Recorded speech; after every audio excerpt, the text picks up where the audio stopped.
السلام علیکم دوستو، سب دوستوں کو اس چینل پر خوش آمدید کہتے ہیں۔ میرا نام ہے مدثر الحسن اور ہم آپ کے لے کے حاضر ہیں بیان قاری حنیف ملتانی صاحب کا۔ اللہ تعالیٰ قاری حنیف ملتانی صاحب کے درجات بلند فرمائے۔ بہت ہی خوبصورت بیان ہے، اچھا بیان ہے۔ لائک کر دیں اس بیان کو، چینل کو سبسکرائب کر دیں، ویڈیو کو شیئر کر دیں، اور تو چلتے ہیں بیان کی طرف۔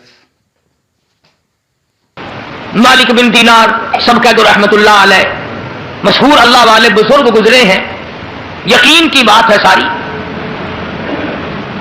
بہت مشہور اللہ والے تھے، لوگ ساتھ ساتھ چلا کرتے تھے، پیر تھے بے شمار مریدوں کے۔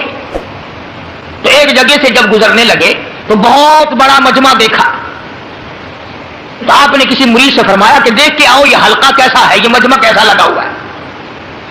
تو اس مرید نے معلومات کر کے آ کے بتلایا کہ جی شہزادہ جو ہے نا، بادشاہ کا بیٹا، وہ اپنے لیے کوئی اعلیٰ درجے کا محل بنانا چاہتا ہے، اس کے لیے کوئی نقشہ بخشہ بن رہا، اس لیے لوگ اکٹھے ہیں، اس لیے لوگ جمع ہیں کہ شاہی محل بن رہا ہے، بنانے کا پروگرام ہے، تجویز ہو رہی ہے۔ مالک بن دینار رحمت اللہ علیہ مریدین کے ساتھ ساتھ اس مجمع میں چلے گئے اور جا کر کے اس شہزادے کو بلایا اور فرمایا بھائی کیا ارادہ ہے کہ جی اتنا بڑا محل بنانا ہے، ایسا بنانا ہے دنیا میں کسی کے پاس نہ ہو، یوں بنانا، یوں انتظام کرنا، یہ کرنا اور وہ کرنا۔ تو مالک بن دینار رحمت اللہ علیہ نے فرمایا کہ اس تیرے محل پہ جس کی تجویز ہے، جس کا پروگرام ہے، جس کا منصوبہ ہے، کتنے پیسے خرچ ہو جائیں گے؟ تو اس نے اس زمانے کے مطابق بتایا 2 لاکھ، 1 لاکھ، 4 لاکھ، کتنا کہ جت اندازہ ہے اتنا خرچ ہو جائے گا۔ مالک بن دینار رحمت اللہ علیہ نے ٹھنڈا سانس لیا اور فرمانے لگے بتا کتنے دنوں میں اس کے پورے ہو جانے کی امید ہے، تیار ہو جانے کی امید ہے، کمپلیٹ ہو جانے کی کتنے دنوں میں توقع ہے؟ شہزادے نے سال 2 سال کی مدت بتائی، 4 سال کی مدت بتائی۔ مالک بن دینار رحمت اللہ علیہ فرمانے لگے اور شہزادے بہت ممکن ہے یہ بنتے بنتے اور یا بننے کے بعد تجھے 1 رات کی رہائش بھی اس میں نصیب نہ ہو۔ تجھے کیا معلوم ہے 1 رات بھی بسیرا نہ ملے، 1 رات کی رہائش نہ ملے، 1 رات تجھے اس میں رہنا نصیب نہ ہو، کچھ پتا نہیں۔ شہزادہ کہنے لگا بات تو آپ کی ٹھیک ہے، کوئی پتہ نہیں، ابھی سانس آتا ہے ابھی نہ آئے، کسی کو کیا پتا۔ تو مالک بن دینار رحمت اللہ علیہ فرمانے لگے یہ جو تیرا 2-4 لاکھ روپیہ جو تو نے محل اور مکان اور بنگلے پہ بنانے کا پروگرام بنا رکھا ہے، منصوبہ بنا رکھا ہے، تجویز کر رکھی ہے، اللہ نام پہ مجھے دے دے، میں اس سے اعلیٰ درجے کا جنت میں محل کا وعدہ کرتا ہوں،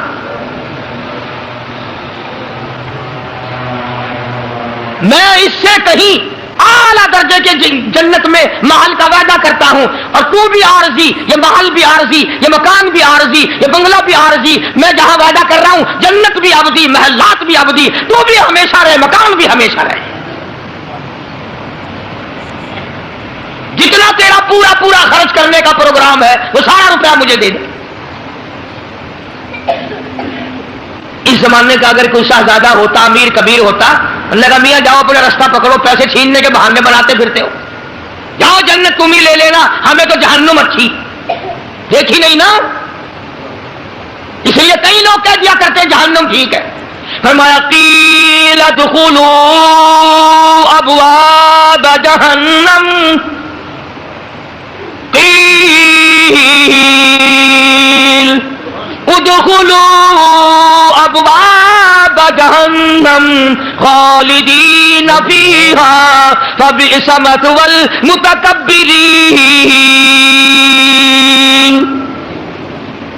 تمہیں کیا معلوم ہے جہنم کتنا برا ٹھکانہ ہے؟